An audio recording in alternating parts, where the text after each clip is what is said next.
Yo, yo, yo, what is up, chat? How's everyone doing? Sorry for the delay. Had to go wash my hands a little bit. Was peeling some pomegranates while I was watching some Kill Tony. If anyone knows what Kill Tony is, shout out to that. How's everyone doing? Welcome to the TraderPrad show. Hopefully everyone had a wonderful weekend, an even better market day. I mean, goddamn, look at what the markets did today. What a monster rally to the north side on both the QQQ, the SPY. It was just. Uh, I'll start off by saying it was a little sad to watch because I was sitting at home watching the market move. I took a little personal day. I took a little day to myself. I said, you know what? I don't think the market's gonna move too much today. It's a short week. It's a Thanksgiving week. Happy Thanksgiving. Happy gobble gobble week to all of you guys in the America over there. Um, I thought the markets might not actually do anything. Markets might just stand at a standstill. I was wrong by that statement. And what a big move to the north side, the QQQs and the SPY gave. And watch, tomorrow I'm going to end up going into the market or going into work thinking that the markets are going to move. And it's not going to move. It's going to be completely dead. And I'm going to be very unhappy watching that. So it was a little sad on that part. But we were, watching the market move throughout the day, sitting over here throughout the time period where we're playing some games, watching some movies, watching the market move, and we got to analyze quite a bit of the move. So we're gonna talk about all that fun stuff.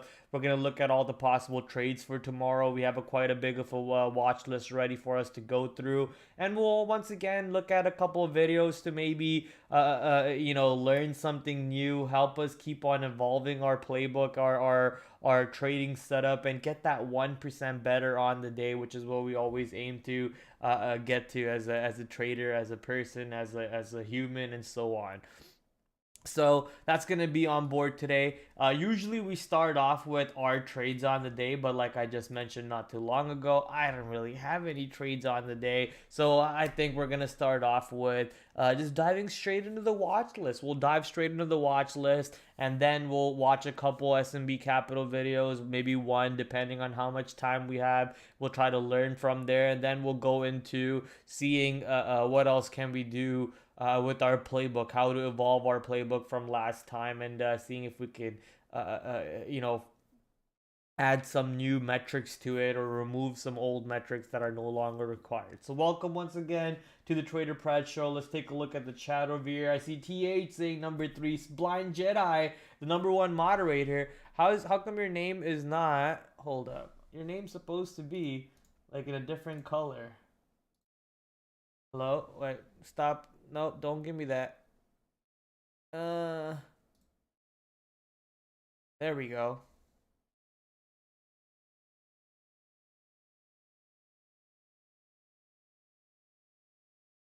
Dang. And now your name should be in a different color. I thought I already did that, but I guess I did not do it for this one.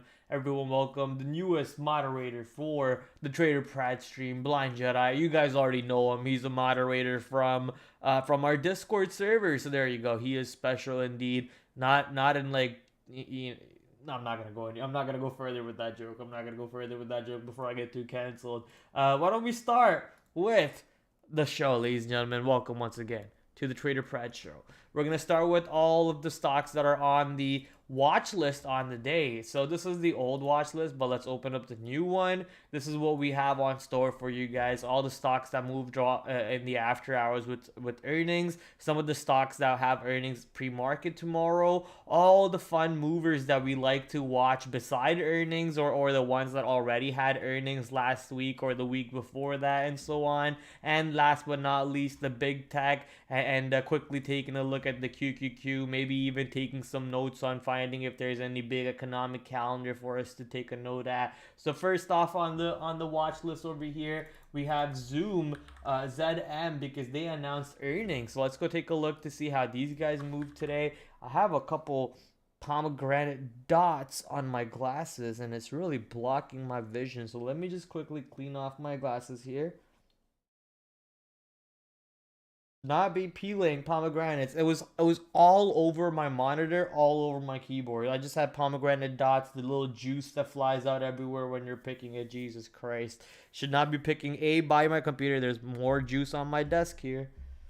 A, do not pick it by your computer, and B, don't pick it right before you're about to go on stream. Quick notes over there. Coming back to Zoom, Zoom had a monster pop to the north side in the after hours, looking beautiful over here. Looks like obviously the earnings catalyst kicking in and helping the stock out today. So let's quickly set this up over here for ourselves. Earnings, and that should be in the blue color for me because that's how I use it. So blue color earnings, even though we did get the pop after hours, that 70 area sold off, and then we came pretty much all the way back to today's close later on near $66 on Zoom. So would be interested to see how it plays out tomorrow pre-market. Quickly taking a look at the earnings catalyst, looks like they did beat on the EPS and a decent beat on revenue. Also going to our trusty friend Benzinga. I typed BZ on Benzinga instead of ZM, so let's quickly change that to ZM over here. Bring in the Benzinga screen for you lads to see if they guided lower or something that could have hurt them from possibly having a bigger move up north or staying in the higher end of the ranges off the earnings report. The Zoom comes in with the earnings report, obviously beats. Total revenue, is that for the next quarter? Yeah, so next quarter guiding higher than the estimates on EPS and pretty much guiding within range, or the higher end of the range is pretty much the estimate, so that doesn't really look too good on their end. Full year EPS is above guidance and full year revenue is pretty much above estimates range. The range is pretty much above estimates, so that's good. Report number of customers contributing more than $100,000 in trailing 12 months of revenue, up 13.5% year over year. That sounds like a good metric.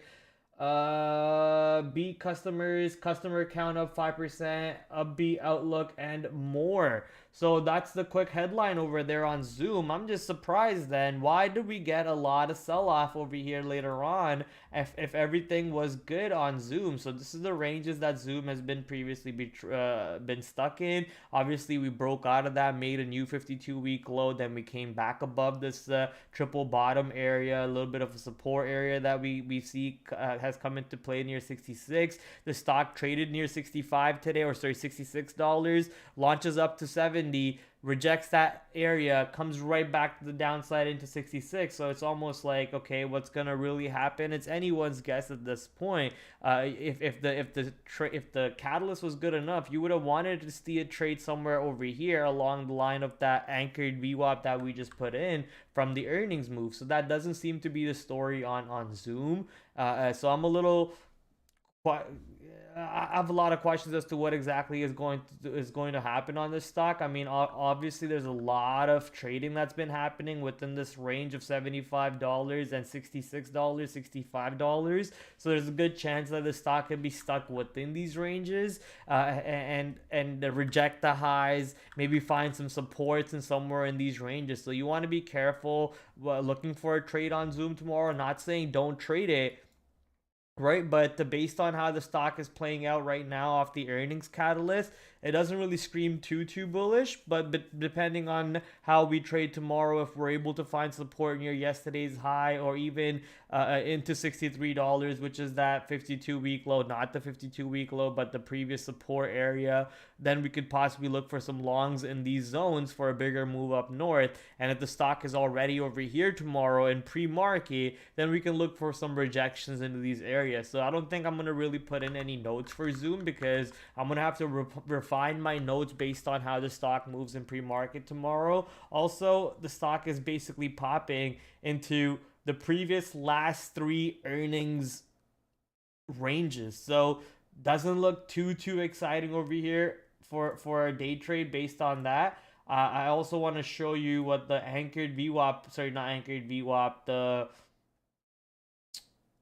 volume point of control would look like, and exactly what I think it would look like right over here. It's going to pop up and magnet right back into the volume point of control area and probably trade around this range. So this volume point of control line is basically showing you where most of the volume transacted for all the bars that you're seeing on the chart, and all the bars that you're seeing on the chart amounts to about 52 weeks worth of data.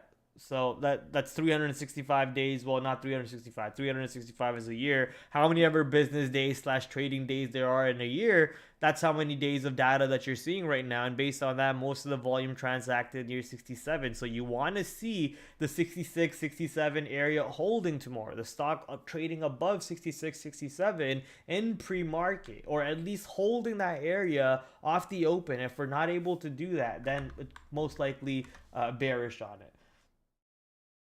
Need to see stock holding 66/67 to look for longs. 70/75 could show some resistance. I said I wasn't going to put notes, but now that I have a volume point of control showing up, it kind of gave me a little bit better idea, better structure for the trade for the long side. Agilent,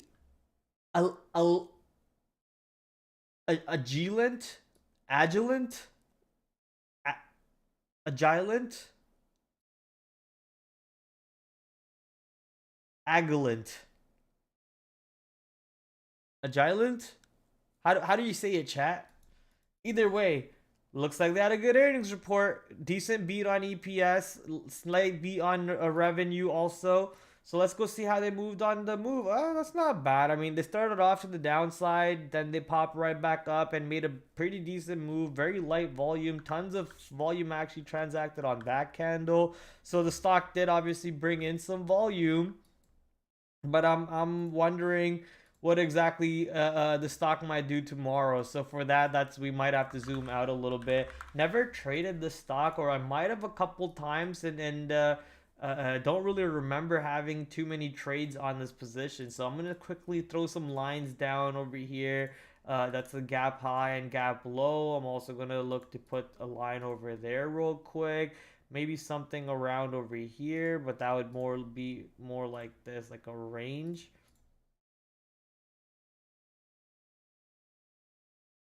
No, I want you here. We could throw one down here. I don't think we need that. However, the stock is in the higher end of the ranges at the moment, and we could throw one over here.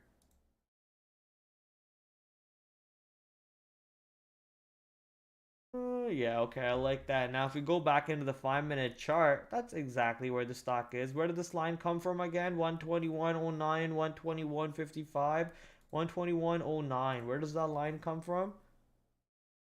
That's pretty much the high of the gap. Pretty much the high of the gap that we made. The gap was already closed right before the couple earnings before. No, right before a previous earnings report. The gap was already closed, and then we came right back down to make a new 52-week low. Sadly, on Agilent Technologies, a medical supplier company. So.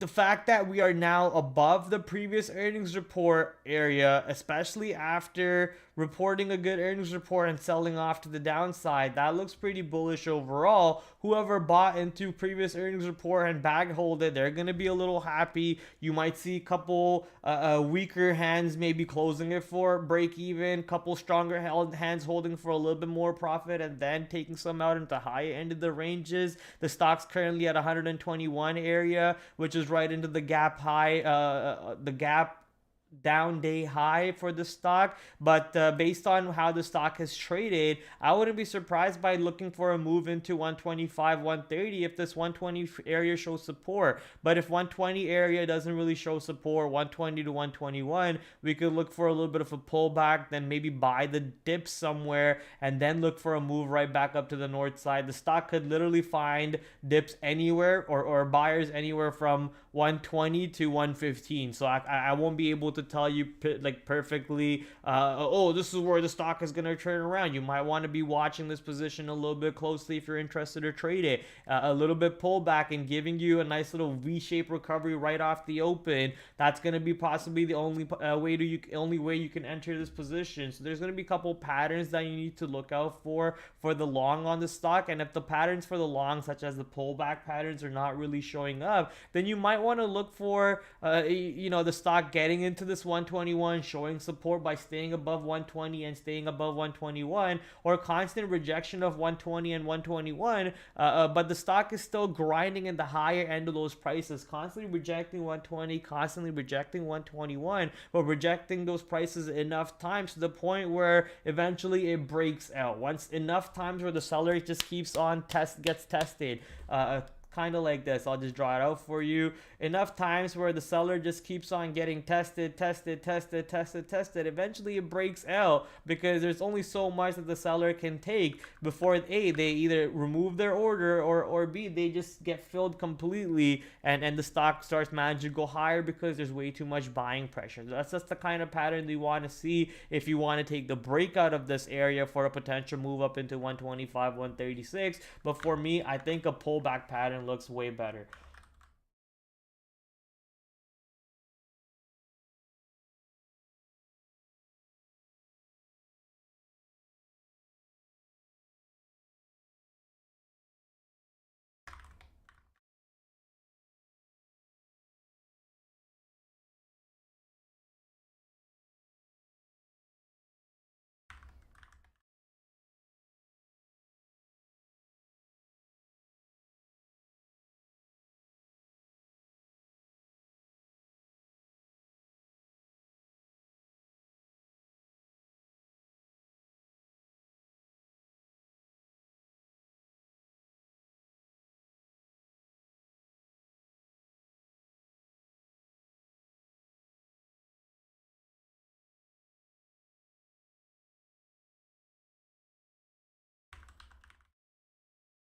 Okay, there we go. Next up, we got on board Dider's in the chat. What's up, Dider? How you doing, big boy? How was your day today, man? Hopefully you had a killer day on the market. Hopefully you're able to put those anchored VWAPs to work, my friend, and make that paper. Keys open doors. Keys open doors. Good. Yeah, he says Dieter. Let's go, baby. Everyone put one in the chat for Dieter to show him how much you. How the hell did I get pomegranate juice? Let me show this to you guys. Hold up.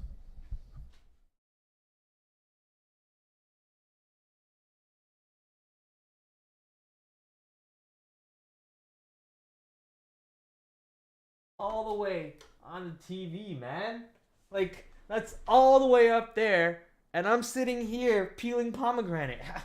I'm never doing it at my desk again, chat. Never doing it at my desk.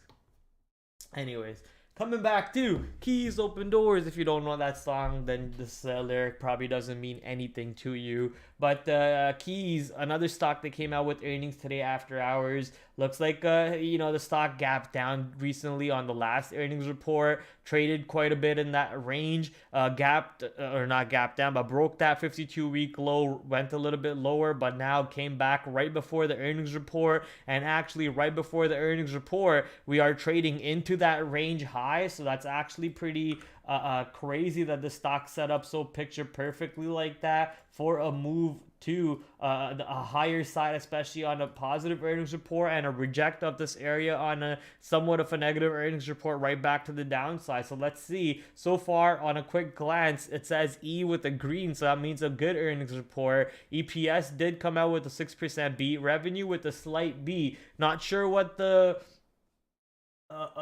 guidance is yet, but let's go find out what the stock moved like after hours. A little bit of a confused move we're getting. We did pop up first, but then came right back down. Very low on volume. The stock apparently only trades about 1 million shares, 1.5 million shares on an average 10-day scale. So pretty light volume on this position. Not sure if we'll be able to find any trades on it. Previously, I have remembered trading keys. That's why I put in this range over here. Not sure when I put that range in, I'll be honest. Probably sometime when this earnings report came out, or when this earnings report came out. So it's been a long time since I've traded it. Let me just quickly put in a couple lines for myself. I think those are the lines that I put in for that range. Now that we have... Ooh,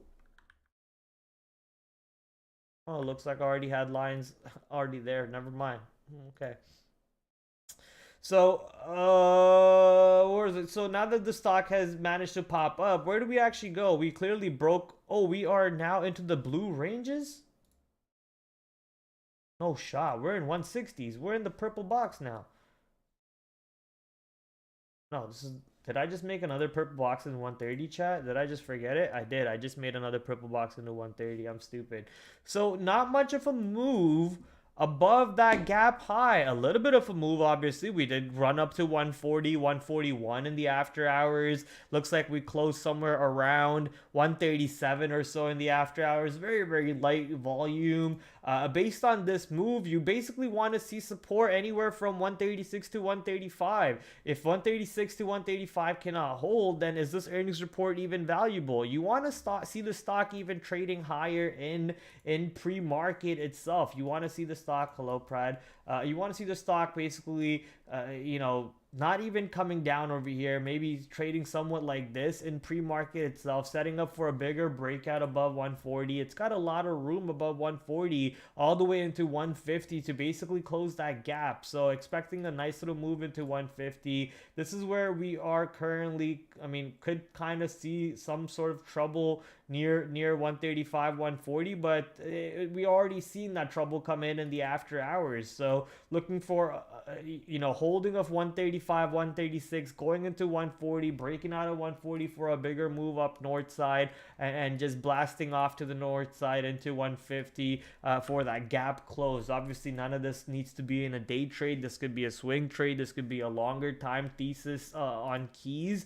but that's exactly what I want to see. On the other side of the scale, if the stock is not even holding 136, 137, 135 areas, we actually close exactly at 135. So we're not able to hold 135 to 137. Then is this report even bullish? Then you can clearly expect the strong move to the downside. Right? It needs to be able to trade above yesterday's close, or yesterday's close meaning today's close. It needs to be holding above 135, 136, 137.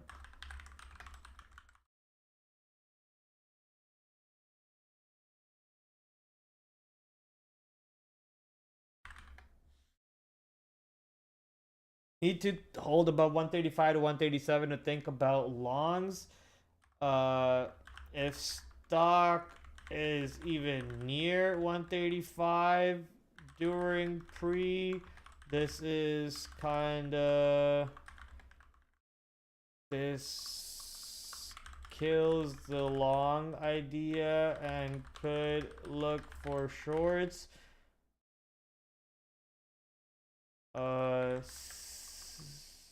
Stock has room to 150 for gap close.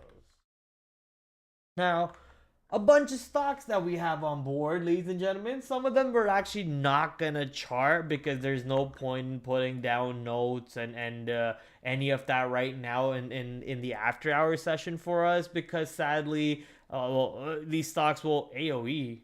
Oh, I was thinking Age of Empires. That's American Eagle. I was like, AOE, what? Age of Empires 3? Why did I even put that there? Was I even thinking of Age of Empires today? No, okay, that's American Eagle. But all these stocks tomorrow that that's on our list, they will come out with earnings report. They will move some of the levels that we already have mapped out. Some of the ideas and theses that we're gonna throw out might even not be useful because the stocks already would have moved way past that or way below that, and we have to remap these trades tomorrow. So we're gonna quickly find some other information on these stocks that can help us out. At the same time, we'll look at their charts to see where these stocks are at the moment. So coming back to the trading view screen, KSS, the number one on the board over here. Kohl's, I thought Kohl's was getting bought out. Isn't Kohl's getting bought out by Albertson?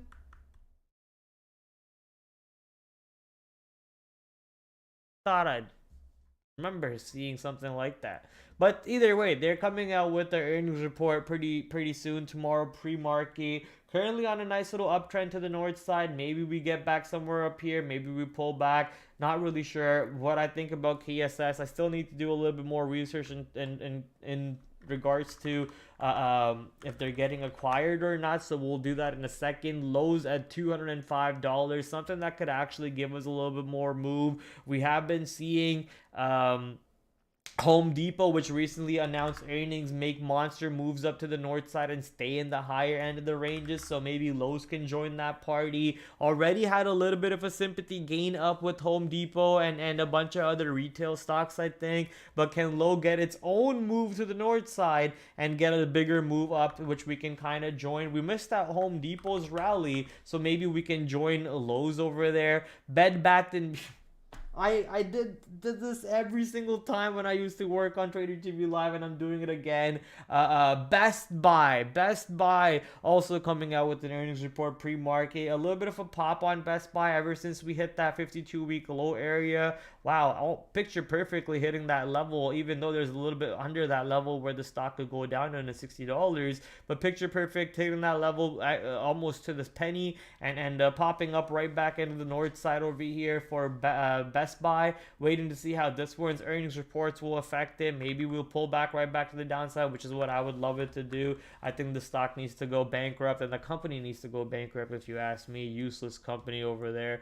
But those are just my opinions, and I'm entitled to it, right? Another one, Baidu coming up with pre-market. Some of these Chinese stocks were kind of doing good, but now all of a sudden they are doing bad again. So Baba, JD, Pinduo, Baidu, all of which got smacked down quite a bit recently. Baidu over here trying to rescue itself in this 52-week low area in front of $100. So tomorrow, if earnings reports comes out bad, I mean, I think we see the $100 coming into play on Baidu. We see this 104 low breaking. We see a bigger extension to the downside, almost to $100. I would not be surprised by expecting that on BIDU tomorrow at all. But if good earnings report, then a pop right back into previous ranges where the stock has find a lot of supports in.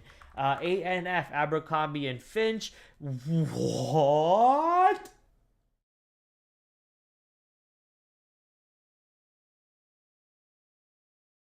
Ladies and gentlemen, this is where we were talking about the stock not too long ago. I remember seeing the stock popping into $36, $35, $40. I put these lines just threw them out there a long time ago. Did not expect the stock to pop into these ranges. Notice how I had lines over here. This is one I remember actually kind of looking at this stock right before the earnings report, and then off the earnings report, I do remember talking about this stock making leaps and bounds up. I am actually surprised seeing the stock all the way at $70 now. Insane Abercrombie and Finch monster moves. I mean, we are now back above 2013 highs. We are going to 2011 highs. Yeah, pretty much 2011 highs of $80. I mean, if this stock is not overextended, then I don't know what is at that point. I guess it's not overextended because the markets are pretty much flying to all-time damn highs. So would that be considered as a extended Pratt? I don't think so, right?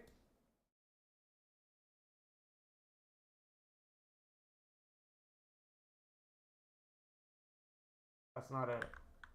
Damn it, I thought that was a not a candle. Keltner channel high. Okay. So this triple top that the stock has had during 2011 and big sell off from there from 2011 triple top, we could not get above the seller, sold off, came right back to the downside, and ever since then we've just been selling off, selling off, selling off. We had a nice little pop up, a double top, nice little pop up, a double top in 2021.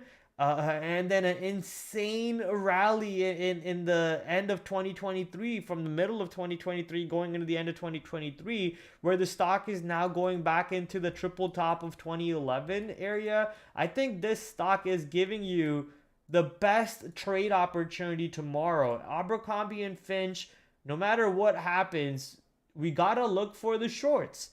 These are monster levels, pretty much going into all-time high levels. And if you pull up the stock or pull back the stock on a monthly time frame, this stock hasn't had a red month in 1, 2, 3, 4, 5, 6, 7 months in a row. 1, 2, 3, 4, 5, 6, and then it had a 7th month was a big red. 1, 2, 3, 4, 5, 6, 7th red.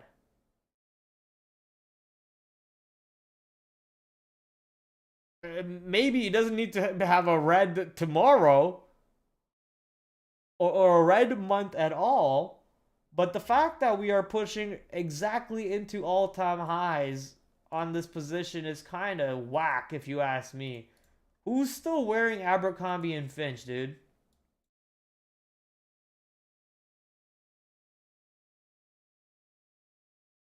Who the hell is still wearing Abercrombie and Finch?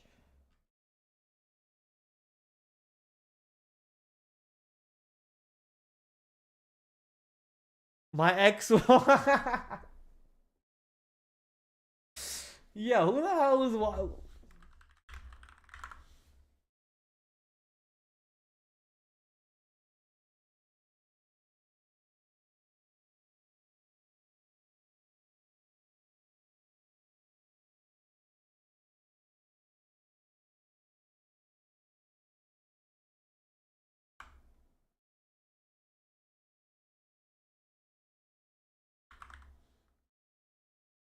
That how you spell their name?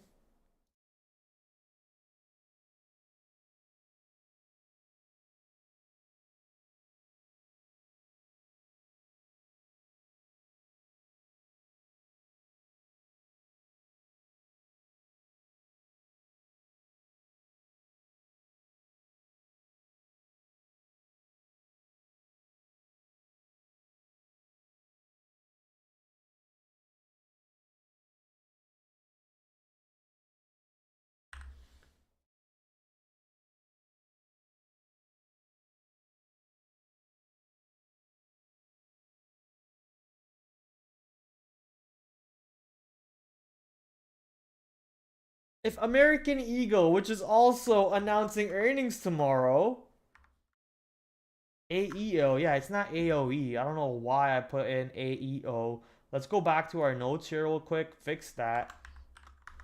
with American Eagles, I mean, look at that hold. That's so perfect. Gave you a beautiful hold, double bottom after popping up into the tip, double bottom, double top. Now turning into a double bottom, popping up. Isn't that a great swing trade, chat? Wow, let's go. Even AEO should start making some crazy moves then. No, AEO is a little bit more laggy. It's a little bit more behind. So A and F, I mean, wow, what a monster move. I honestly don't think the stock is getting too much further than 80 bucks tomorrow. And even if we do get past 80, 85, I think is a wall. Can't see the stock getting higher than 80, but if it does, 85 has to reject on a good earnings move. So expecting to, see rejections in these areas and looking for the shorts no matter how strong the stock earnings report comes out. And if it has a negative earnings report, I think there's a big room to the downside on the stock. There's going to be a lot of people looking to take profit. There's going to be a lot of people looking to book those profits after the stock has had such an insane run up. So look out for that. You can maybe even draw a couple trend lines over here. Look for the trend breaking, maybe even the higher end of the trend pattern, maybe something like this. You look for this channel to crack, and a channel to crack will give you a nice little room. I mean, that's not much room. That's like about $10 room. But even if you see a failure of $70, 60, 65, $68 flat or something, some areas for you to enter. I will be looking to enter short side mostly on A and F, but hopefully that bias doesn't screw me out from the long side thesis. AOE, which is also coming out with another earnings report tomorrow, we'll possibly see how this one moves. Usually they come out in the same direction. I've never really seen them come out too far apart from each other, so you'll be able to trade both of them if you're interested. DKS. BJ's recently announced their earnings report and they kind of dropped to the downside. So DKS over here, we'll see how they come out. Usually they also announce on the same day. Not sure why they didn't announce on the same day this time. They even announced on the different weeks this time. Last week BJ's, this time DKS. So it's a little bit different. Overall though, look at DKS kind of setting up in the same way as one of the other trades did. I think it was not KSS. Not Lowe's either. No, not Baidu either. Maybe it was Keys. Yeah, it was Keys. So DKS kind of looking a lot like Keys, popping right back into the gap high area. Possible good earnings report could break us out of this gap and look for some longs into the north side, and a negative earnings report, which the stock already reported last quarter this year. We could look for rejections of these areas and a nice little pull back into the south side for some supports to get tested and shorts to get built back into for the longer term scale on DKS. So a couple trade ideas over there for based on however earnings comes out. Burlington Stores, also another one. I think was a recent IPO, was it not? Nope, not at all. Maybe I'm thinking about Burke. Yeah, I'm thinking about Burke, not Burl. Burl, pretty well-known company, I guess. So overall, coming out with the earnings report, decent volume too, not really bad volume. So all we gotta do is wait and see. This one's a little bit different than the couple other charts we're seeing. I think it's actually a lot different than a lot of the charts that we've seen today. A little bit of a support into this 52-week area. We already started curling back up north a little bit higher than the 52-week low, and now we're kind of seeing what happens into this area right now, and a positive earnings report could take us right back into 160s and then later on into 180. So it's got a lot of room to the upside on a positive earnings report. And a negative earnings report, you want to see how the stock behaves into this 120, 118, is that 115? Yeah, I guess so. Into 120 to 115 area. If it can hold that area, then you could look for longs. But if we're not holding that area on Burl, then possible bigger moves to the downside, sadly, into 105 and possibly even 100 coming in over the swing term, longer term scale on a negative earnings report. short. Overall, currently, as Mr. Nas says, buy smiley faces and sell frowny faces. If you sold the frowny face any time at this point, once the frowny face has been established, you could have caught a big move to the downside. Now that the smiley face has been established, you can even call this a little bit of a cup and handle on the longer time frame, the daily time frame. I think this is what a cup and handle looks like. You got a cup, you got a handle, and then you get the chai blast off to the north side. I think that's what cup and handle does. Yeah, the chai blast off to the north side. So looking to see what happens if the earnings catalyst could help us out with that call. BURL. Real quick, let's go do some research on all of these stocks to see what times they have earnings calls.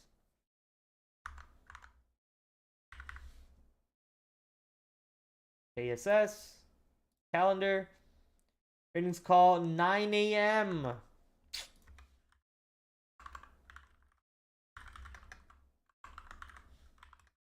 Lows,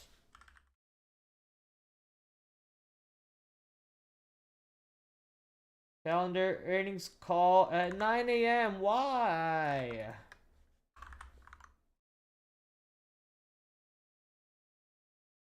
Calendar, screw off, earnings call 8 a.m.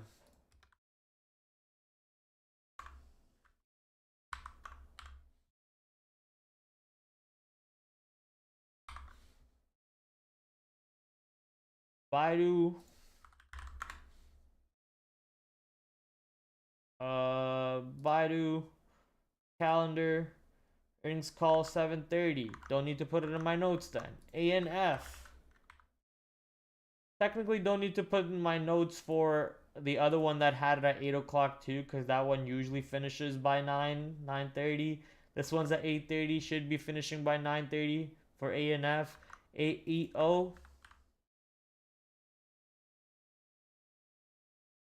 Screw off. Calendar.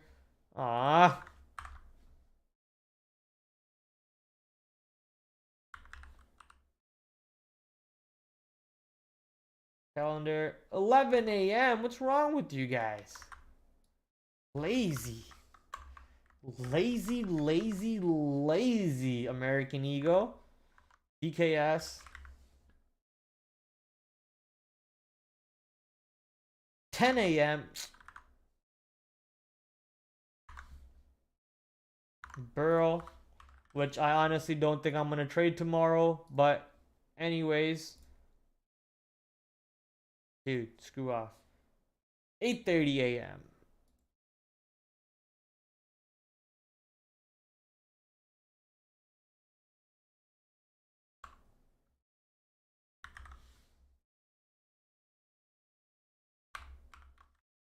Just going to put them in my notes anyways because I did the research. Screw it. Right? Now, ladies and gentlemen, let's go lazy. You didn't even go into it. I'll see you guys tomorrow. Good night. Bye-bye.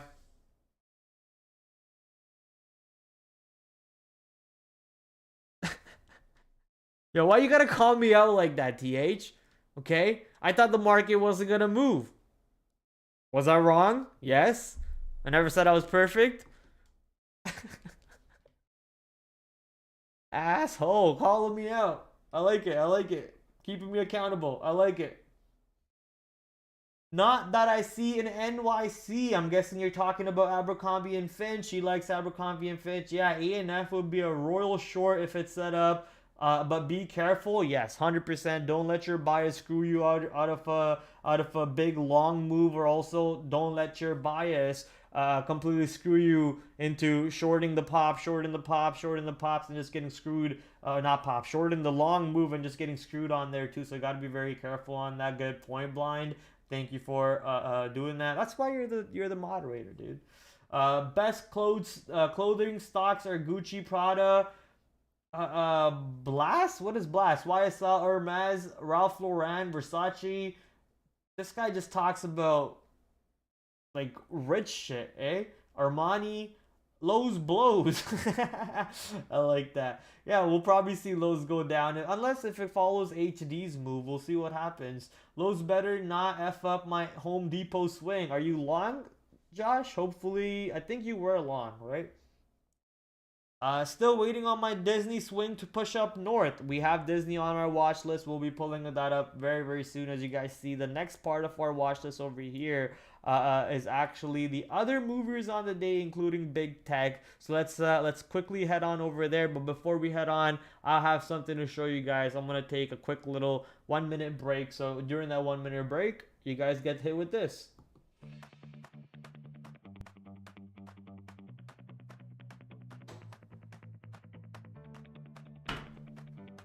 Hey, you there. Yeah, you with the Manscaped shirt. Are you tired of decoding the stock market? Are you looking like this guy always lost after every single day? Well, look no further. Today, we got a brand new offer for you from TraderSync. This software will help you identify exactly where you're losing, where you're winning, and how to maximize your profits. Use code PRAD15 at the checkout. If you start journaling your trades, you will start trading better and you will start looking like this guy. So what are you waiting for? Go on out there, go get yourself a TraderSync discount, use code PRAD15, and they also have a Black Friday sale going on with 65% off. Don't be late.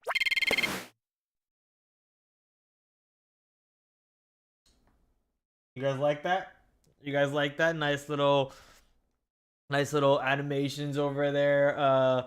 Little sponsor break for myself. I did drink some water, but I also hit the vape real quick, so now I need a little bit more water. Don't think that time I gave myself, an hour, or not an hour, that 1 minute I gave myself for a break was enough. Might need to, throw in a couple more commercial for my sponsors. This is also a good way for me to, I'm always vaping on the screen, trying to take a break because it gives my throat a couple seconds of rest, trying to drink some water, and also I'm pretty bad with, advertising my sponsors. I try to do them at the end of the stream, and I do it in such a horrible way. So this is a little bit of a different way. It gives me a break to drink water, it gives me a break to rest my throat, also gets the advertisements out, get the sponsors out for the stream, and we get to have fun doing it. So hopefully you guys enjoyed it. Dieter says epic, Josh says silly.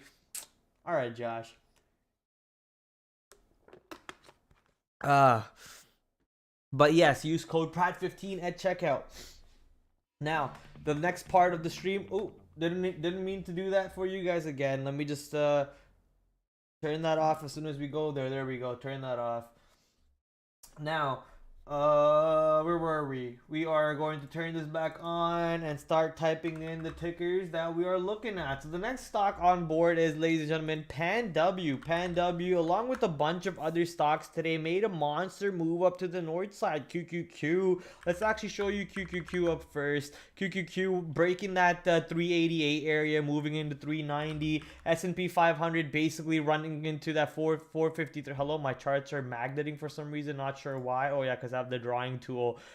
So breaking that 453 area, and looks like it wants to go into 460 all-time high, not that far away from the S&P 500. So pretty monster move across the board on the big tech sector, and the overall S&P 500 sector, also helping a lot of these stocks to the north side. PanW, which looks like they were going to sell off. Their earnings move was to the downside originally. They sold off on the earnings move originally, but then ever since then they've been just popping up, exactly going right back into and a little bit above that closing day of when the earnings move was announced. So it looks like all of the sell-off was just fear mongering. The people who actually know the company, the people who actually read the reports and the earnings reports and so on, they felt a little bit more bullish than the initial sell-off retail move. So as soon as we got the drop into 230s, all of that hedge funds and the real money who thought that this was a discount price bought it right back up, and here we go, right back into the previous all-time highs. And breaking that previous all-time highs and going into the new all-time high range near that 265.90, where the stock has found a lot of resistance. Tobias actually called out a beautiful short for us when we were in these ranges for Pan W. He said, I think it wasn't on this day, but it was a day or two before that when Pan W was actually on the lower end of this range between 260 to 265. Pan W actually popped up on the day that he called out. I think he called out a couple of days before that. But then see how the stock just struggled to trade above 265.90. If you just stuck to the trade, stuck to the system, your stops are above over here and your targets are down over here, you just keep trading the range until the range breaks, you were able to capture a big move right into the downside off that trade. So the question is, what did the stock do now after having an earnings report, after selling off the earnings report, and we're right back here? This is a pretty damn bullish indication on the stock. Do we now manage to break out of here, or do we still see that seller who's adamant on not letting the stock getting above 266? Is that seller still there? If that seller's gone, there's a bigger move to the north side on Pan W most likely incoming. So that's the area that's the area of interest for me. Pan W, not really too interested to see how the stock trades under 265 or 266. By that I mean I don't care what the stock does at 258, 260 area. You could see some buying there or whatever. I'm only interested on a breakout of 266 or a fail of breakout power 266 above and giving us a short right back to the downside. Only interested to see how stock trades into 266. Failure to have follow through could give a great short. Hold above 266 is bullish. Move into 266, struggle to break, but trade near it could also give a strong breakout trade. GPS joined that bag of stocks that moved up to the north side, now getting closer and closer to that price points that we were actually interested to see what GPS can do. I think GPS is also in that bag of stocks that it's overextended in the same scale of A and F, Abercrombie and Fitch, that we just looked at not too long ago. This is a little bit of overextension. I think based on what their guidance was a little bit weak on GPS, but overall, monster move to the north side. We took out this previous December 2022 highs. Now we're going back into December 2021 highs. I'm expecting rejections to come in. I can't expect the stock to really get back above $19 to $20 areas. So we'll love to see how the stock trades into 19, into 20, and if we can even get above there. If we're not able to get above there, then possibly the stock just ranges over here a little bit and then manages to get back up later on or get back down. But I think I'm gonna have to be a little bit patient to see how the stock does into 19 and 20. Be patient, wait to see how stock trades into 19 and 20. I don't expect it to trade higher, but if there is buying in these prices, stay away from shorts. This stock comes in from our watch list because Blind Jedi told us to take a look at it. So let's go take a look at Boeing. The water is trying to come out of my stomach now. That's awesome. Boeing, which is, big move. I think they had a recent news that, was it China or Emirates? I think it was Emirates, Dubai, right? Emirates, who bought a ton of flights from them. Money Mitch, who's the host of Benzinga, was streaming around 3 o'clock to 4 o'clock today. I think he has a stream every day from 3 o'clock to 4 o'clock. He usually drops into our chat sometimes to come say hello. I was watching his stream for a little bit today. Asked him what he thinks about Boeing, and he was mentioning something about China making or breaking this trade. They could really come and screw things up. Not sure what he meant by that, but if you guys know a little bit more on that side, then probably you understand what I mean by that. So maybe there's some sort of Chinese news that you're waiting for over here on Boeing. Boeing's earnings report was a little bit negative, but we held this 180 area beautifully, and now we're all the way back to 220. The market going up north side actually helping Boeing a little bit too on that side. So good news. Would love to see if Boeing is continuing to work on the issues and not really dusting them under the rug and hiding it in terms of plane issues. New plane sales are also good things, which is what we're seeing from Emirates. Maybe new plane sales to China could come out, and that could help or make the break a little bit more on this trade to the long side on Boeing. So, I mean, big move today, 4.65% up today. Let's actually see if there was any specific catalyst on Boeing besides what I know, unless. Let's see if this integration on our Discord is working again. Please be working. Damn it. Oh. Was that October 26th? Oh, okay, never mind. Yeah, my alerts are crashed. So not sure what Boeing's actual catalyst is, but overall getting a move right back into this range box that we've been interested in to see what happens for the stock. Boeing doing good off that air show. I like the jets with holiday travel and oil cheaper positions in both.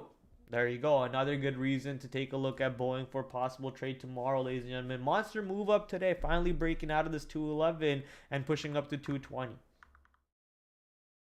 UPST, what did you do today, UPST? Did you do anything today? You did not move at all today. What happened with you, my friend? UPST absolutely dead on the day for some reason, struggling to make a move at the moment. I guess UPST already made a move, on earnings day, dropped down, found buyers, popped back up, and now we're trading in a little bit of a boxed off range. If we're able to bring in some volatility, some fun on UPST, that could be something to get into. The fact that the market moved so beautifully today and UPST didn't really do too much, that's a little bit of a question mark. So I'm just gonna move past UPST and go to the next one over here, which is Roku. Roku actually did a little bit more interesting move. We broke out of this earnings high, or at least the earnings range high. We're still below 100, still below 98.50, still below 100. So waiting to see how Roku will behave on this pop up into 98.50 to 100 area, and then if it can show rejections,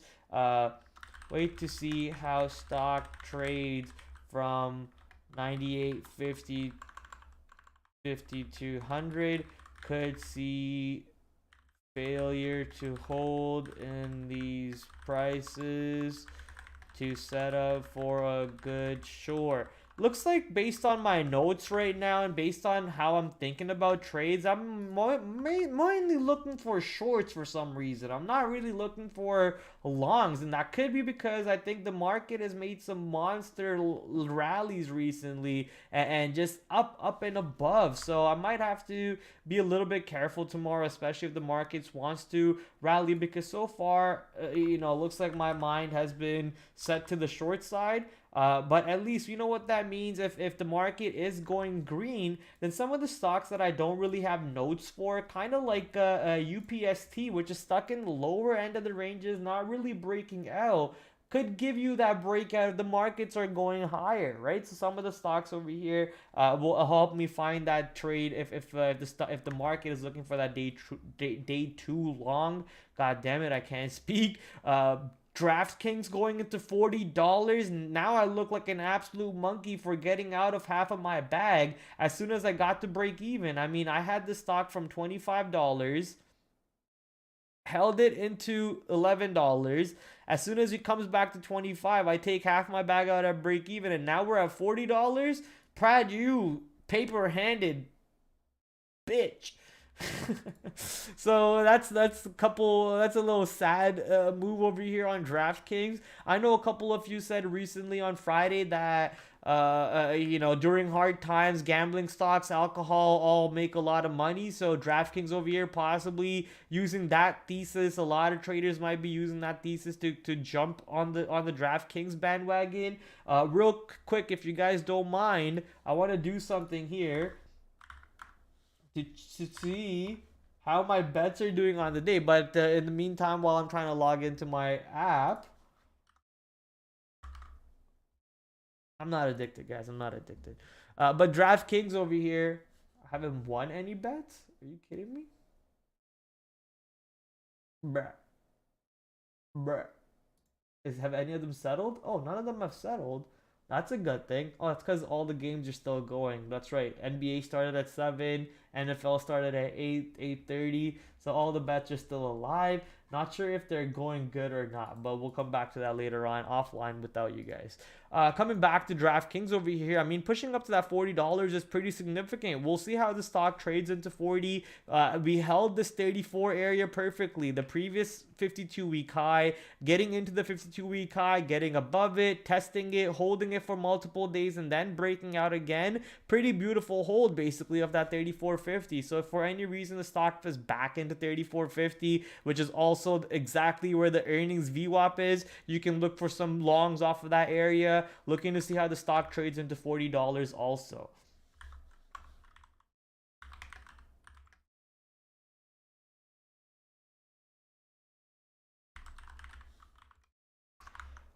Someone said in the chat, what do you think about AI? And you know what? Good point. Let's actually put AI down over here. What's another good AI stock? Actually, instead of over here, let's put it over here next to Palantir, because Nvidia's earnings report's coming out very soon. And based on however Nvidia reports earnings, we could see a couple other AI-based stocks such as C3 AI itself and Palantir launching off that catalyst. We already saw Palantir today getting above $21. Beautiful rally above 20 and moving into $21 on Palantir. Finally, it moved up, but happens on the one day that I decide that the market's not going to do anything, right? So a big wrong call over there by myself, but at least my portfolio got a nice little boost up to the north side. Palantir launching right back up. Looks like it wants to go into this 2250 area, which I'm not sure why I picked 2250. I guess that low in specific, but hey, whatever it is, let's see how the stock does in this move up to the north side. Can we see some supports on pullbacks,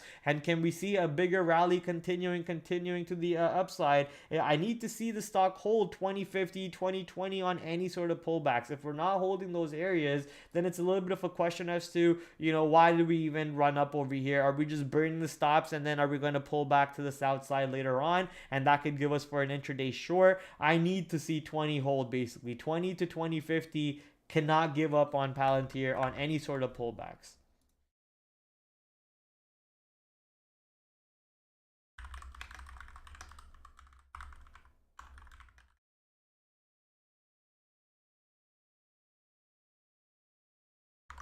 AI, I don't think is really primed up for a trade yet. The volume is like, mad. We did have 21 million shares traded today. That's actually not bad. That's a nice little bump up. As you guys can see, the blue moving average over here. We've been trading below the average, what the stock trades on the volume side. But nice little bump up on volume right now. And the earnings reports are coming up very, very soon. I guess not very soon. 6th of December, soon enough.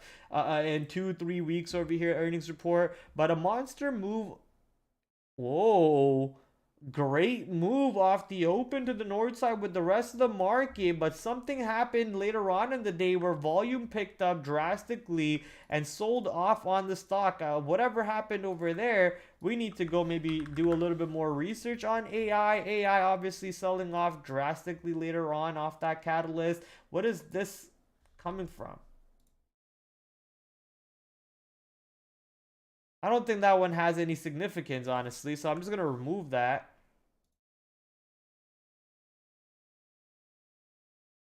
Overall, that's a pretty decent sell-off over there. Yep, that's the anchored VWAP down there, old. Yeah, I'm not sure where that anchored VWAP comes from, though.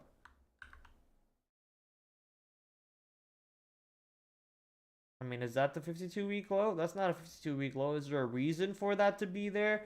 Why is that there? Right? Why is that there and not here or here? So, what's the significance of October 9th is what I'm wondering.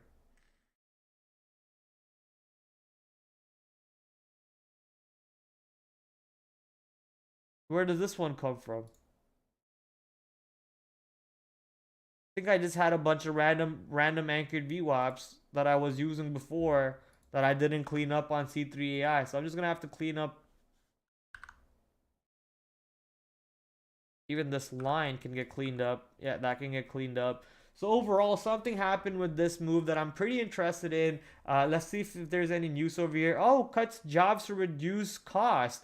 But usually isn't that a good catalyst when stocks are cutting labor to save costs? Stocks go up. Either way, bad market didn't really like whatever the news was. AI dropped to the south side, and now we're getting a little bit of support around $28. Would love to see if the stock pumps into 28, 29, 30 and finds rejection. Would basically need to see the stock reject anywhere from 28 to 30, basically the high of this area for giving you a short. I'm not really too interested to even trade this stock unless another big ramp on volume day comes in. There's a lot of support here, right? This 25, 23, that's a lot of days where the stock traded and didn't really manage to break down. So that's a lot of support there.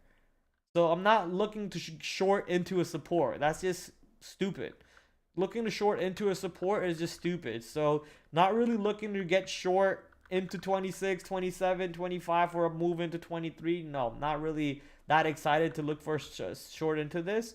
A pop will be more interesting. So off of that catalyst that we have, can we pop into 29, into 30, and then set up a little bit better? So pop into 29, pop into 30.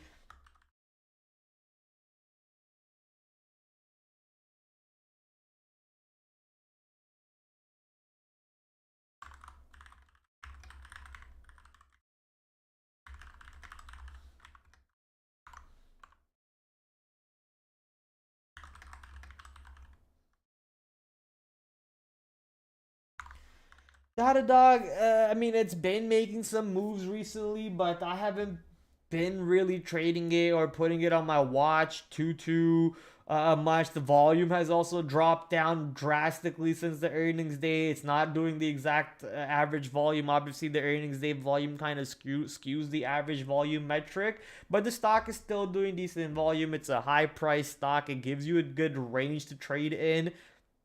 Has decent volatility in it too. Currently holding this 108, 109 area, which is what we were always looking to see how the stock trades if it does pop into that 108, 109. And now we're trying to see if we want to break out of 111, 112 to make that room to 115, 118 or so. So the stock is still looking to keep on leeching off that earnings catalyst and keep carrying its momentum to the north side if you're interested in the longs. But if you're interested in the short side, you could wait to see how the stock trades into 118, 117. I personally would not be too interested to trade in the middle of these ranges.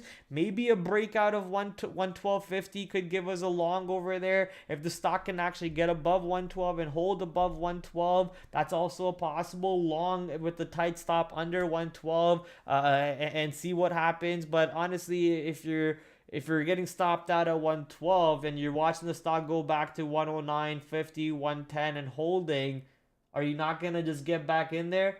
Then in that case, why not just wait for those prices to come back into play unless this breakout really screams at you for that breakout long? So a couple of trades over there for the long side that you could be interested in for Datadog. Disney, still struggling in that range. We had that range mapped out for us. We were waiting to see how Disney would trade in that 94.50 to 95 area. Struggled a couple days. This day struggled. This day you could have gone short on the failure to stay above this day's high. On the third day we actually get above it, but don't manage to stay above 95. This was the Friday and we come right back down. And then today we actually managed to go above 95, which was above Friday's high, but then we don't really have too much buying and then we come right back down, but not we don't close too much higher than these ranges. So as far as the stock is setting up, it looks bullish enough for a possible run into $100. It looks like it wants to go test 100. So we might just have that power, especially if the markets end up having a good day. Pretty surprised to see Disney not having that big rally higher on a great day like today on the market. So maybe if the markets sell off tomorrow, Disney could sell off along with it. If the markets are not doing anything tomorrow, Disney's most likely not doing jack shit all. And if the market goes up tomorrow, maybe Disney can kind of catch up the ladder over there. The next stock, or the next sector of stocks that we're going to head over to, is actually going to be Bitcoin and Bitcoin rally. I mean, look, cryptocurrencies are doing monster moves. We've been talking about this anchored VWAP ever since this day's move on Bitcoin happened, and how we've been watching buyers come in every single time. Now we had a little bit of a zone where I'm going to repaint that a little bit because you guys know how I like to draw boxes. So draw box. So now we have a little bit of a zone over here on Bitcoin where this anchored VWAP, I'm expecting it to get caught up. It gets caught up to somewhere in these ranges, and now the support, instead of getting on this, we kind of test a flat support instead. Instead of a derivative support, we are about to form a flat support and a flat top, which is a little bit better. A flat support and a flat top is a better technical indicator than a derivative, although a derivative is based off, more math. But a flat one, you see exactly where a seller is, exactly where a buyer is. This is where people are deciding to make decisions. But a derivative is more off of math. Maybe you're seeing a algorithm, a programming, a big hedge fund who's turned on some sort of a program that's kind of doing this at the moment. So overall, I'm expecting that to get caught up over here. We start flatlining a little bit, which indicates a little bit less of a bullish rally for Bitcoin. And when an anchored VWAP or any sort of a VWAP is kind of flatlining, it could also indicate a little bit of a change of characteristics in the instrument, or in the thing that you're looking at, whatever, equity, futures, forex, the cryptocurrencies, whatever it is that you're looking at. If the VWAP is flattening out, it could indicate a little bit of change in characteristics and possible reversal if it comes back and does not hold VWAP, right? So you want to watch out for that. I don't want to see this one going here, flattening out, and then the stock basically trading like this and then eventually going back down, because that's not good for Bitcoin. That's not good for all of us Bitcoin bulls. We want to see this moving average. It's not a moving average, it's a VWAP. You want to see that anchored VWAP still continuing on a slope, which would indicate that the stock is still going like this, right? Still going higher and higher and higher. And that could also help us on Coinbase, on Mara, on a bunch of other cryptocurrency positions which are making monster moves. So here's Coinbase taking out that 100, going up to 106. I think all you had to do was take the 100 long. Or yeah, dip buy into 100, 98, 82, 99, 82, dip buy 100, holding 100, monster rally on Coinbase. Shout out to any one of you who actually took it. Mara also had a beautiful long on it today, going right into that $11. I've been talking about how important the stock is to hold above 1050 to 11. Right now, we are just peaking into 1050, 1060, and still not able to hold above that. Yeah, we're closing into 1060 today, but in my opinion, it's not really showing me buying power above here. Yeah, we really need to stay above 1050 to get a bigger move into 11, and Bitcoin USD obviously needs to start rallying higher, higher, and higher. Let's quickly also go check out what Bitcoin Wisdom looks like, which is the heat map for BTC USD.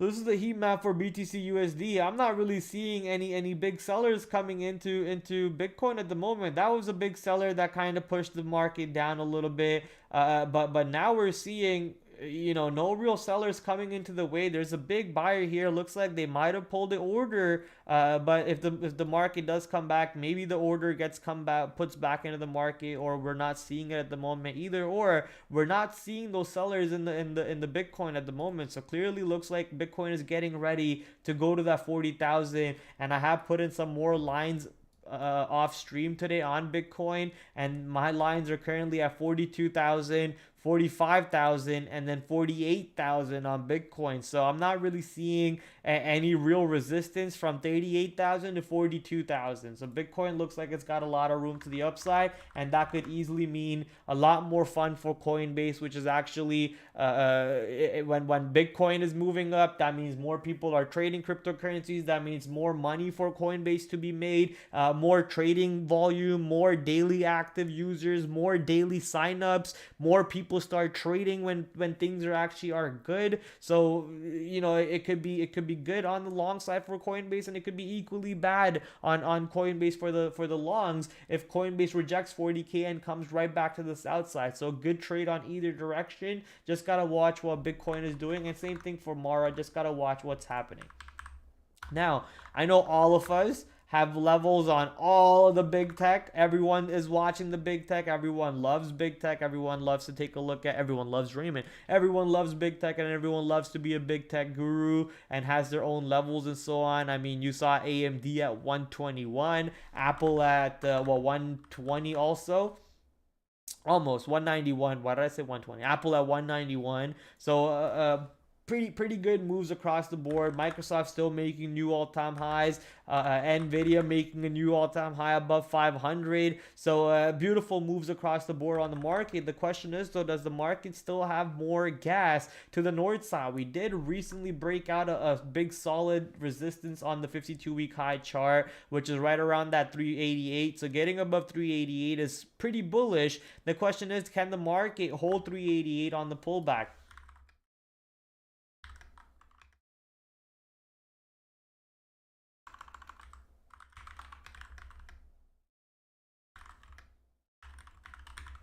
It's that simple for me. So if there is any pullback tomorrow on the QQQ, and it kind of looks like this, right? Kind of looks like this, comes back down. That's a little bit too low. I need to see.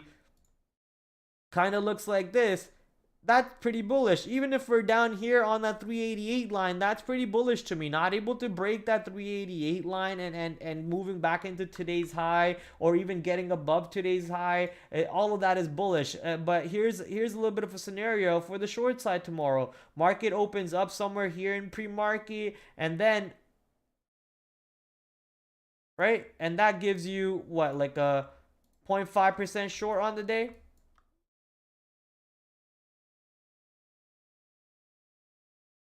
That's about a 0.7 short.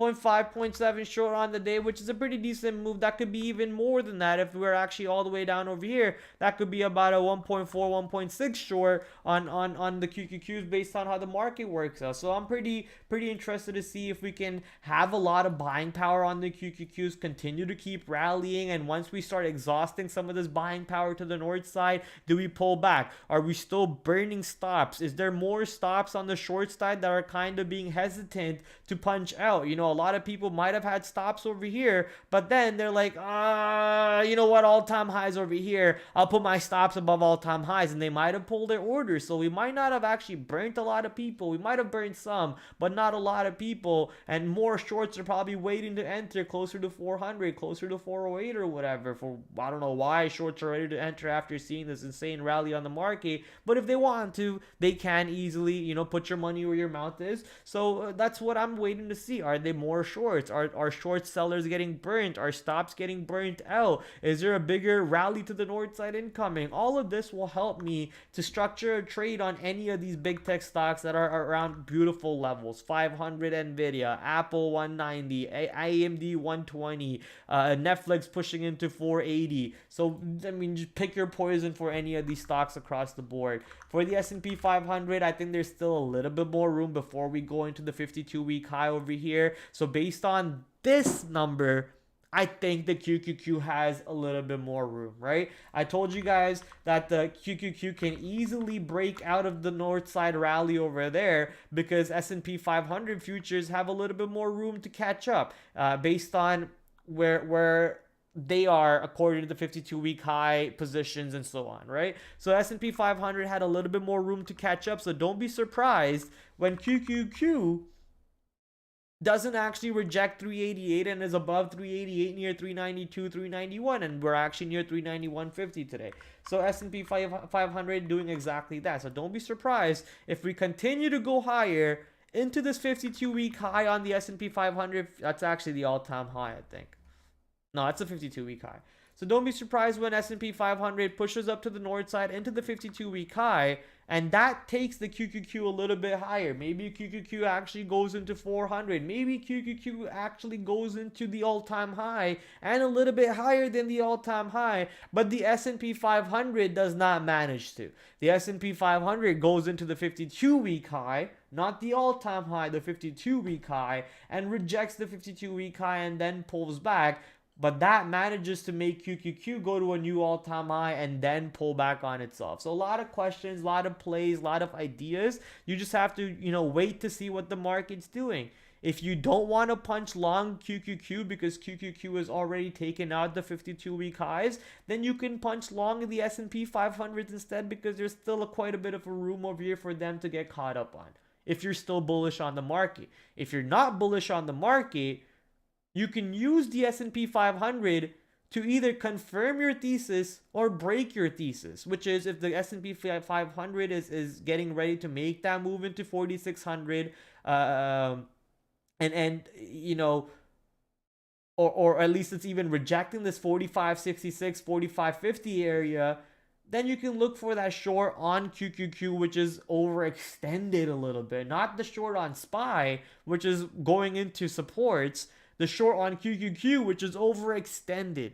So things like that kind of help you create a thesis, kind of help you create structure on the overall market-based idea for yourself. Hopefully that gave you some structure, some ideas, some trades. I think we have a lot of stocks, honestly, on board tomorrow. A lot of excitement, all the way starting from the earnings plays to some of the previous earnings plays to Bitcoins and even big tech. So I'm not going to, this is me trying to force myself into thinking this way, that I'm not going to FOMO. Today's move was insane. There was a lot of money to be made today. But I'm going to make sure that I don't let myself FOMO into trades tomorrow and try to catch the ship that's already sailed. Try to catch the ticket on the plane that's already flown out of the airport. Whatever the idiom, whatever the saying is, I'll try not to do that. That's me trying to hammer it down in my head, basically.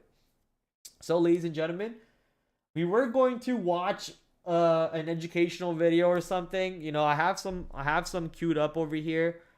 This one's 14 minutes long. This one's 11 minutes long. Ooh, this one's from today, actually. Maybe we'll watch that. This one's 15 minutes long. We're not watching this one for sure, because that one's for my own time.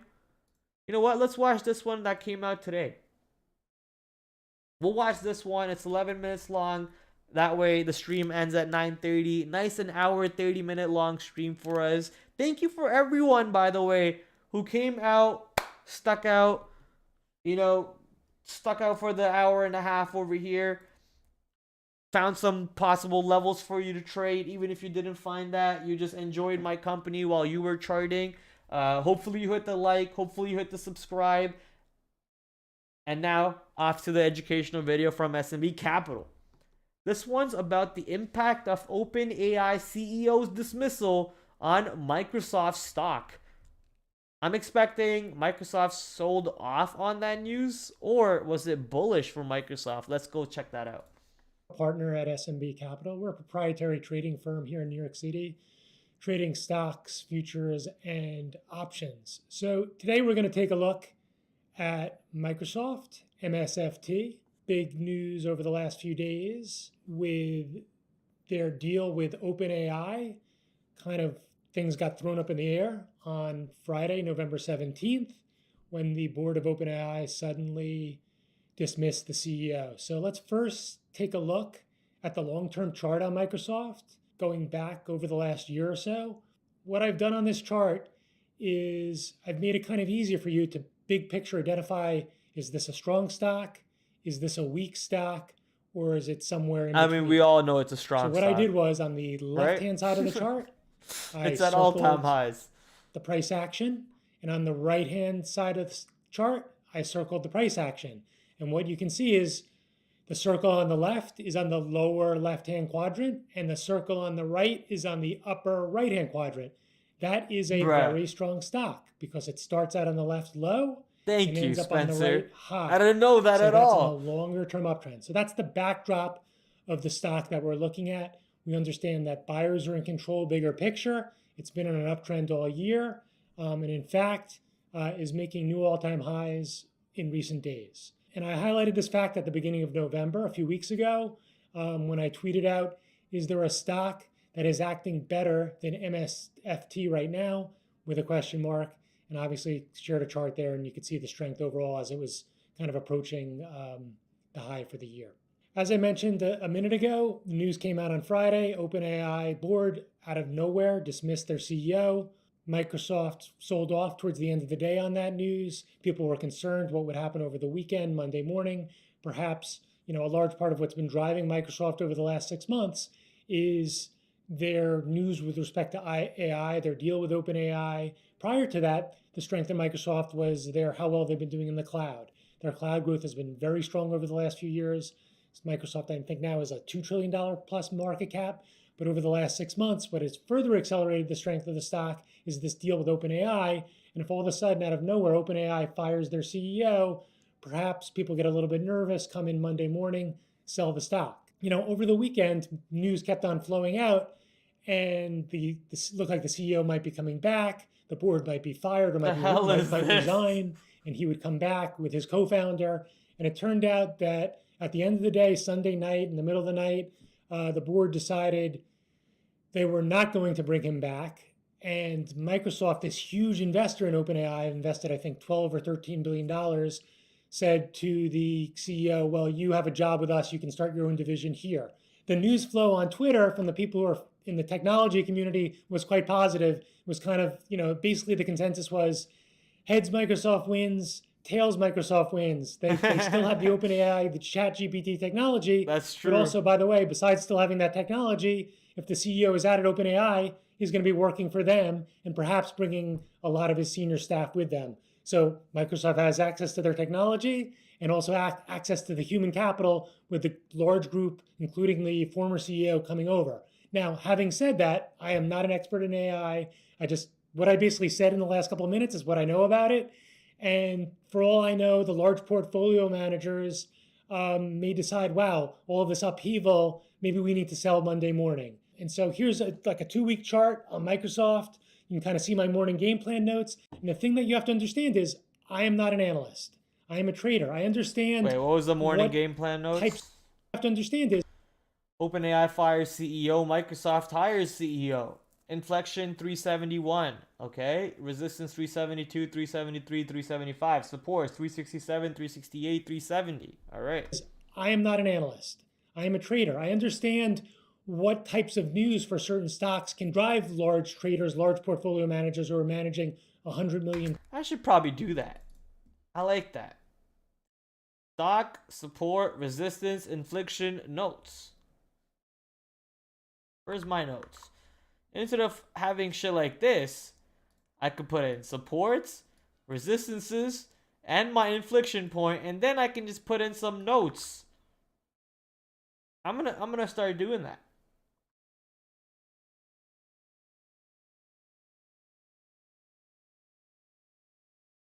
I'm gonna make this into a template after off stream. That way, I'm able to do that. 500 million, $1 billion, what is important to them, what will make them react, potentially increasing their position, decreasing their position. But then what I have to do as a trader is identify the important areas of supply and resistance and see how the stock behaves against those areas. And so right now we're looking at a 2-week chart, and these are the notes that I shared in our morning meeting. And what I said to our traders in the morning meeting was, look, the stock could trade down to last week's support. It can find buyers and it can bounce. In fact, that's what it did in the pre-market. And I actually was bidding into that support from last week between 367 and 368. And when the market opens, perhaps it'll be above the first resistance, 372, and I will see if it moves up to R3 to 375. And I'm prepared mentally to kind of play it in either direction based on, is it holding below support, holding above resistance, et cetera, et cetera. So let's drill down into a smaller time frame chart.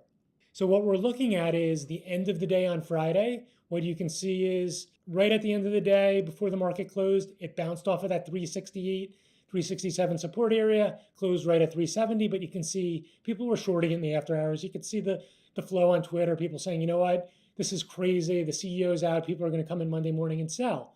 The problem is with that idea is you don't know what the news flow is going to be over the weekend. There's a long time between 4 p.m. Friday and 8 a.m. Monday morning. And in fact, as I mentioned a few minutes ago, there was a lot of news flow going back and forth. And at the end of the day, or at the end of the weekend, I should say, first thing, London Open Monday morning, Microsoft was out actually gapping up to a new all-time high in the pre-market here at the London Open around 4 a.m., 5 a.m. Stock was up above 378. Now, people took an opportunity to take profits there. They sold, and by the time I got to the desk this morning, the stock was already below 375. I like how you spelled heavy over there. Morning, and you can see it was kind of trending lower here. This is just some bad prints. Ignore that in the middle of the circle. It was trending lower, trending lower. In fact, some people on the desk, once it got below 375 here at 8 o'clock, they shorted it and kind of covered as it came in $2-3. And then eventually, even before the market opened, where I got long in the pre-market, was into that S2, S3 area. And in fact, when the market opened, was already all the way right back up at R3 before rolling over again. And what you can see is, and I tweeted this out, there was really good two-way action. What does that mean as a trader? Two-way action means it's setting up a good against support areas where you can get long. It's failing at potential resistance areas. You can get short. And then by the time 10:30 rolled around, it had pulled all the way back to 372, 373. And if we go back to the game plan notes, what you can see is after it ran up above 375, above R3 on the open, it pulled all the way back to R1. Generally, a rule of thumb is if we zoom in here, and I highlighted this on the chart, intraday chart, strong opening drive, heavy volume. If right on the open, the stock drives up from inflection all the way above R3 on heavy volume, much heavier volume than you saw in the pullback in the pre-market. You can see that very, light volume, decent for pre-market, a couple million shares. But right on the open, 3-4 million shares right on that opening drive. What I'm going to do is look to buy it on the pullback from R3 to R2, R1.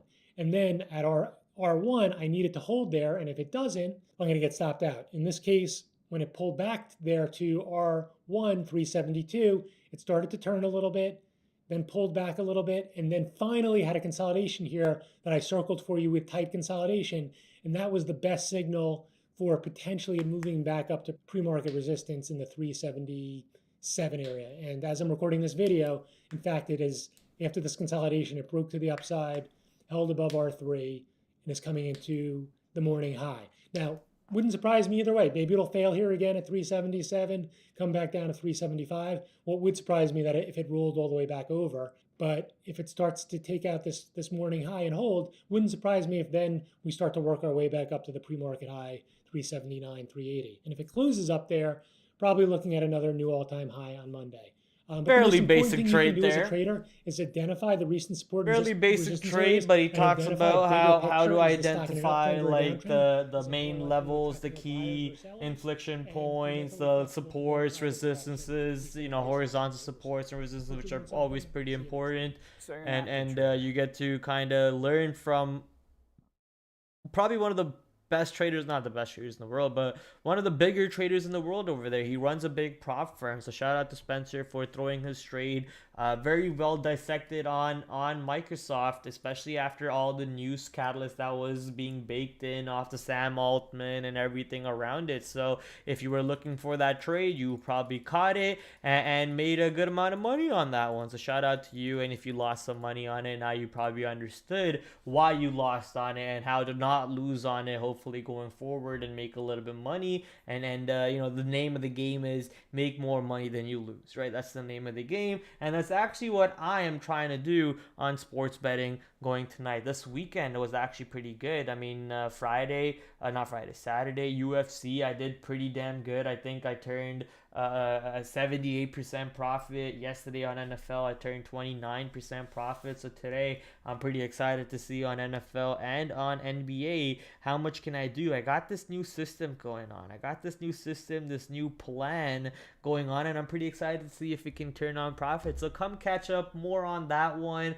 and more on the stock market and everything about TraderPrad tomorrow at 8 o'clock Eastern Standard Time. Everything TraderPrad, all my affiliate sponsors and my social media links are right down below in the description. So please do go check that if you haven't already. Hit the like and hit the subscribe. Once again, see you guys at 8 o'clock. Have a great night and have an even better trading day. Good night, fellas. Ciao.